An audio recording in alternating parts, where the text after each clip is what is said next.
পুজোয় এবার অসুর বৃষ্টি। 18ই সেপ্টেম্বর থেকে 25শে সেপ্টেম্বর বৃষ্টিপাতের সম্ভাবনার কথা জানাচ্ছে হাওয়া অফিস। 2রা অক্টোবর পর্যন্ত মৌসুমী বায়ু সক্রিয় থাকবে। বেশি বৃষ্টি হবে 26, 27 এবং 28শে সেপ্টেম্বর। 29শে সেপ্টেম্বর থেকে 2রা অক্টোবর বৃষ্টিপাত কম হবে। মাঝে মধ্যে রোদের দেখা পাওয়া গেলেও ঘরমাক্ত অস্বস্তি বজায় থাকবে।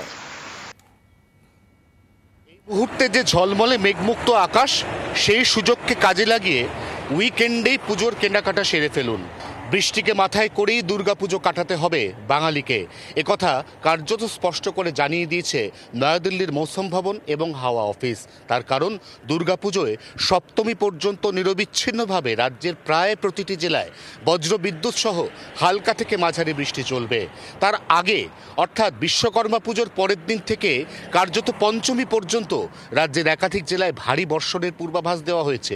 আশার কথা একটাই, দুর্গাপুজোর মূল পর্বেও নবমী এবং দশমীতে বৃষ্টিপাতের পরিমাণ কিছুটা কমতে চলেছে।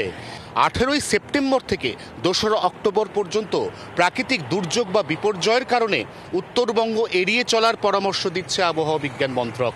জি 24 ঘন্টার জন্য ক্যামেরায় তরুণের সঙ্গে অয়ন, কলকাতা।